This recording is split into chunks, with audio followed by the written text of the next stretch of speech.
17e jour. Oui, ce 17e jour. Et est-ce qu'on est pas trop forte? Est-ce qu'on peut faire un petit high five, s'il vous plaît?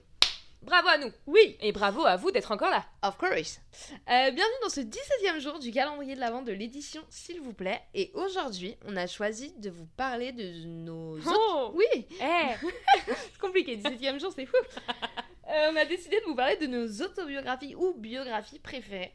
Est-ce que est-ce que si tu pouvais garder qu'une biographie ou autobiographie pour le reste de ta vie, laquelle serait-ce? Attendez, je prends juste un petit temps de réflexion. Et là, on a noté plusieurs, I think. Je pense que je garderai... Tu t'y attendais pas à cette question-là? Non, Paris est une fête d'Hemingway. Ok. Mais que j'ai déjà mentionné avant, je crois. I'm so sorry. Vas-y, dis-nous les biographies autobiographies que t'aimes beaucoup. Mais attends, est-ce que tu veux que je te parle de Paris est une fête? Bah, parle-moi de... Attends, mais déjà, est-ce que toi, t'en as une que tu voudrais garder? Ah, elle avait pas prévu que je retourne la question, tiens. Oui. Oui, t'avais pas prévu ou oui, tu sais? Oui, je sais. Ok, tu veux me le dire maintenant? Ah, tu me retournes le truc. Bah... Ok, attends, je te débriefe Paris est une fête et tu me dis après. Ah ouais, vas-y. Ok. Bah, Paris est une fête, c'est un récit du coup autobiographique de Ernest Hemingway, célèbre écrivain américain. Et en fait, ça a été publié une fois qu'il était mort, donc posthume. Ouais. À l'origine, il avait écrit ses textes et des vignettes de Paris, à l'époque où il habitait à Paris, donc dans les années 20. Trop stylé. Donc c'est vraiment dans les années post-guerre, quoi. Ouais. Et moi, c'est vraiment une période que j'affectionne particulièrement parce que vraiment, il y a plein de livres que j'ai lus qui parlent de ça. Et là, d'avoir un auteur qui te parle de cette époque, avec lui, ses yeux de l'époque, et juste qui te raconte même son processus. Moi, je sais que j'aime beaucoup entendre parler du processus d'écriture, même des écrivains, parce que je trouve ça super curieux et intéressant de savoir comment quelqu'un est amené à écrire, quel est son processus, comment est-ce qu'il est inspiré, est-ce qu'il écrit 2 fois par jour, 1 fois par jour, 1 fois par mois, tu vois, tu sais pas. C'est super intéressant, je suis d'accord. Et ce bouquin-là, en l'occurrence, je trouve qu'il est vraiment très chouette parce que ça te donne un peu plein de petites photos de son époque et de son existence à cette époque-là. Et ça va de l'époque où il était marié, donc du coup avec sa première femme. Okay. Et ensuite, donc quand c'était un peu les années folles à Paris, avec toutes les bandes d'artistes américains qui venaient vivre à Paris pour vivre leur meilleure vie, etc. Aux vacances qu'ils allaient passer, je crois que c'était à Stade ou je sais pas où, où ils commençaient à skier. En fait, c'était le début de plein de choses. C'était le début des voyages internationaux, en fait, des voyages mondiaux où du coup tu te retrouvais à l'autre bout du monde alors que t'étais américain. C'était le voyage aussi de tout ce qui était vacances parce qu'en fait les gens partaient 6 mois au ski, revenaient à la ville pendant 6 mois, partaient 2 mois. C'était le début aussi de Saint-Tropez, etc. Ouais, c'est vrai. Enfin, tu vois, il y a quand même tout un tas de choses qui s'est passé à cette époque-là. Et puis globalement, c'était quand même une époque d'insouciance parce que après la guerre, parce que du coup, tout était plus joli, etc. Et enfin plus joli. En théorie évidemment. On s'entend. Et en fait c'était des gens qui vivaient avec vraiment pas grand chose, qui vivaient surtout en tout cas c'est ce que tu vois dans ce roman, dans cette autobiographie, c'est que du coup ils vivaient beaucoup les uns avec les autres en fait. Vraiment ce truc de communauté, de meute en fait. Tu sais, ils se rassemblent tous et en plus c'est des expats et du coup tout le monde fait beaucoup la fête. Enfin je sais pas, tout le contexte et toute l'ambiance de ce livre est trop bien et j'aime bien Hemingway. Enfin j'ai pas beaucoup lu de livres de lui, je crois que j'en ai dû en lire peut-être 2. Je crois que j'ai lu Le vieil homme et la mer, je crois. Bref, en tout cas je pense que ce serait ma number one. Et est-ce que t'en as d'autres Oui, j'en ai d'autres. En réserve. J'ai Anna Wintour de Amy Odell, qui est une biographie non autorisée. Ah bon? Ouais. Anna Wintour, alors je sais pas pourquoi, mais en tout cas elle l'a pas autorisée, mais je pense qu'elle est quand même assez fidèle aux faits parce que c'est une journaliste qui l'a écrite. Enfin ça peut pas tout dire non plus, il faut croiser les sources, mais en tout cas j'ai adoré lire l'histoire de cette dame dont on parle, qui est un peu, tu sais, le grand méchant loup de la sphère mode depuis les années 90 quand même. Elle a quand même régné très très longtemps. Maintenant c'est la fin du règne, mais c'est quand même, on parle c'est vrai, purée, même ça c'est bizarre. On parle d'une déesse de la mode, quoi. Ouais, clairement. Ensuite il y avait Impératrice de la mode de Iseult Williams, qui du coup revient sur le parcours de 7 rédactrices de mode, pareil. Donc ça va d'une dame qui est apparue dans les années 1830 au Vogue américain à Anna Wintour, encore une fois, mais tu croises le parcours de Edna Chase, Carmel Snow, enfin c'est vraiment des emblèmes de la mode. Et ça j'ai adoré parce que du coup t'as ces 7 figures-là dans un seul et même bouquin, qui est très bien fait, je trouve.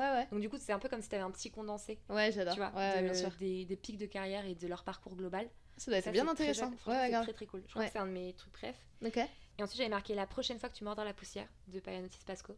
Ok, oui, j'allais dire, ça me dit un truc, oui, ok, ouais. ok. Du coup, c'est un bouquin où il raconte sa dépression, et dans le contexte, t'as aussi la révélation de son homosexualité. Son coming out et tout. Voilà, et de son papa qui est malade.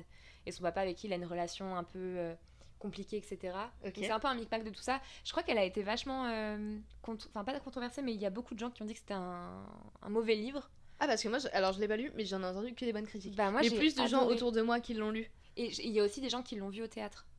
Ok, d'accord. Parce que du coup, il a sorti une pièce qui était là-dessus, et je crois qu'il a été incarné par le jeune Schneider. Ok. Du coup, du même titre. Ouais. Et ça, j'ai vraiment adoré ce livre, je l'ai vraiment dévoré en très peu de temps. Ok. Et je trouve que pour un premier bouquin qui est écrit à la première personne, il se livre quand même beaucoup, et je trouve que c'est assez bien fait. Surtout que, on parle d'un gars qui a moins de 30 ans. Ouais, bien sûr, non, mais oui, il est quand même... Et puis je trouve qu'il est très smart, il a beaucoup d'autodérision, mine de rien. Bon, c'est assez deep, mais en tout cas, j'ai adoré ce bouquin. Ok, mais j'en ai vachement entendu parler, ouais. Ouais, bah franchement, je te le conseille. Je pense que ça pourrait te plaire. Ouais.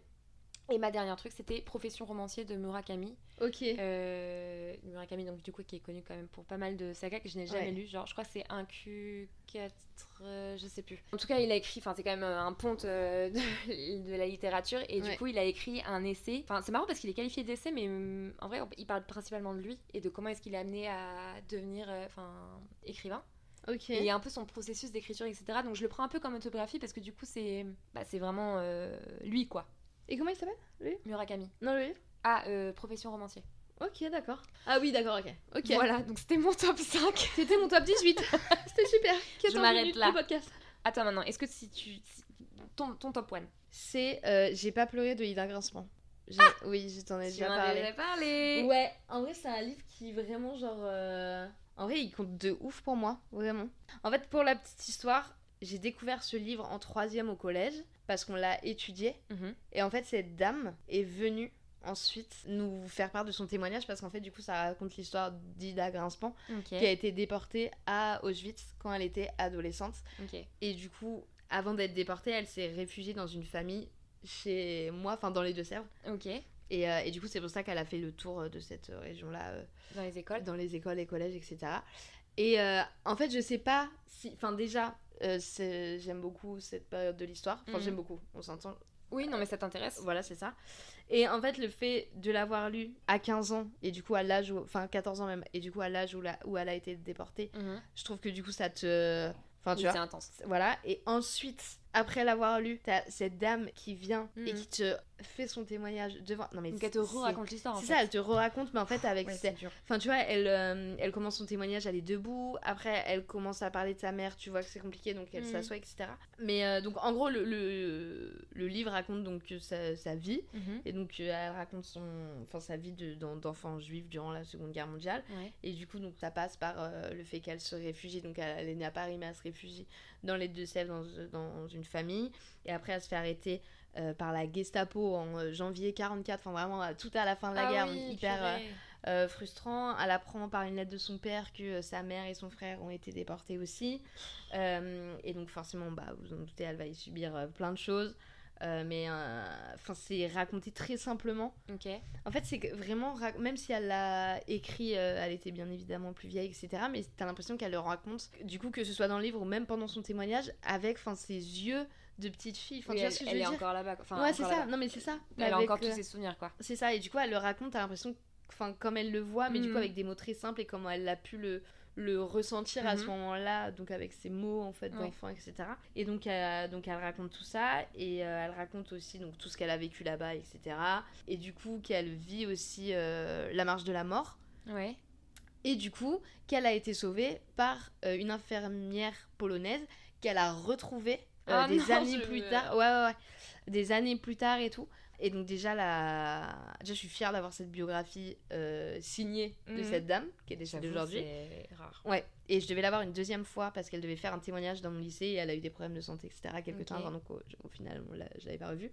Et le fait du coup, après avoir lu le livre, c'est même pas de le voir à la télé, c'est pour le coup genre l'entendre de la voix de cette femme. Non mais c'est vraiment dingue, quoi. Et du coup, il y en a plein de toute façon, des biographies, autobiographies de cette époque-là. Oui, mais c'est vrai qu'avoir eu l'occasion de rencontrer la personne qui a écrit le livre. Et en plus, là, on parle vraiment d'un témoignage, d'une partie de l'histoire. Exactement, ouais, de ouf. Et en plus, t'avais 14 ans. Et c'est ça, en fait, il y avait tout qui était fait pour que ce soit vraiment, genre, marquant et dingue, tu vois. Et du coup, le fait de l'étudier, trop cool. Le fait de voir la personne après, trop bien aussi, sachant que forcément, tu sais, à la fin, t'as pu poser des questions, etc. Donc, tout est trop bien. Et après, comme j'ai dit, moi, c'est une partie de l'histoire qui m'intéresse énormément. Donc, je pense que c'est cette biographie-là, mais du coup... C'est cette biographie-là qui est ma préférée. Mais du coup, il y a vraiment toute l'histoire derrière qui est vraiment... Oui. Il y a toute l'histoire et la symbolique de cette autobiographie. Oui, qui fait que c'est une biographie qui a du sens pour toi. C'est ça, et qui m'a marquée et qui est devenue ma biographie préférée. C'est trop stylé comme et franchement, l'histoire... Mais tu vois comme quoi ça sert aussi. Parce que mine de rien, c'était typiquement, je pense, l'objectif de cette dame de d'écrire et du coup de marquer les jeunes générations. Exactement. Et de parler de toute façon, les témoignages, ils ont été... Enfin, ils ont décidé de faire ça. Pour le coup, c'est pour qu'on en parle et pour marquer les esprits et qu'on n'oublie jamais, tu vois. Et ça, vraiment, je pense que c'est un moment de ma vie que je me souviendrai, genre, toute ma vie pour le coup. Mais trop, enfin, franchement, mais il faudrait que je l'ai. Franchement, je suis chaude de le lire. Ouais. Et t'as vraiment marqué. Ouais. Et enfin, même de la rencontrer, tu vois, genre, c'était ouf. C'est vrai que ça doit être vraiment particulier d'entendre. Mais du coup, elle vous a raconté. Est-ce qu'elle est revenue sur son livre ou est-ce que c'était vraiment purement un témoignage humain Enfin, est-ce que la lecture du livre était liée à elle, sa venue ? Oui, en fait, on a lu et étudié son livre en classe, genre un mois avant sa venue. D'accord, pour préparer la venue et potentiellement des questions. Exactement, ouais, c'est ça. Et en fait, comme son témoignage, c'est sa vie, quoi, sûr, donc c'est ce qui est dans sa biographie. Donc oui, c'était basé sur le livre parce qu'on l'a étudié et après on a pu préparer, des questions en classe, etc. pour lui poser après. Mais c'était dingue. Bah tu m'étonnes. Ouais. Et du coup je trouve, ce qui est sympa entre guillemets encore, mais c'est de rattacher du coup ce livre-là à cette expérience, tu vois, et à cette dame et à cette histoire au final, tu vois. Donc non, je pense que c'est ma biographie préférée. Ta réponse est trop mignonne. Non, mais en vrai j'adore cette histoire. Vraiment, c'est une très belle histoire et en vrai, je pense que c'est pas donné à tout le monde et c'est trop chouette et c'est ça. D'avoir cette opportunité. Et pour la story, du coup, la salle de réunion de mon collège a pris son nom après sa venue. Et du coup, c'est devenu genre la salle Ida Grinspan, tu vois, au lieu de la salle de réunion. Puis ce nom est quand même particulier, je trouve. Ida Grinspan. Enfin, tu vois, c'est pas le nom de n'importe qui, quoi. Ouais. Oui, grave. Trop belle histoire. J'adore raconter cette histoire. Bah, je comprends. Franchement, c'est trop chouette. Ouais. Merci de m'avoir partagé ça. Bah, je t'en prie, je rigole. Donc non, biographie préférée. Ok. N'hésitez pas à nous partager, comme Jus, vos 15 000 biographies. J'ai pris la moitié de l'épisode. Toutes mes excuses. Pas du tout. Mais voilà, n'hésitez pas à... Est-ce qu'on peut l'acheter d'ailleurs, la biographie de Ida Grinspan ? Oui. C'est vraiment... Oui, tu la trouves encore par-dessus, comme le journal d'Anne Frank, etc. Okay. Elle est sur Babelio, d'ailleurs. Ah bah, j'adore Babelio. Donc non, oui, tu la trouves vraiment partout. Et en plus, d'ailleurs, elle a coécrit ce livre avec une autre personne qui a été détenue dans un camp. Donc voilà. Mais... N'hésitez pas à nous dire vos autobiographies ou vos biographies préférées. Et moi, je pense que je commence à être de plus en plus ouverte à ça. J'adore ça. Lire, je comprends en vrai. C'est passionnant. Mais au début, je comprenais pas trop pourquoi ça pouvait être passionnant. Et maintenant, je comprends plus. Ok. Non, parce que là, c'est de niche, tu vois. Enfin, c'est très de niche. Mais du coup, ça me donne grave envie du coup de partir plus, tu vois, genre lire plus de trucs comme Anne Frank. Oui, exactement. Ouais. Mais faut pas être en... Faut pas être en sucre. Voilà, c'est ça. Ouais. Mais donc n'hésitez pas aussi à nous faire vos recos de biographie ou d'autobiographie. Balancez-nous les titres. De ouf. Et puis j'ai envie de vous dire, on se retrouve demain. Oui. Ciao. Bye bye.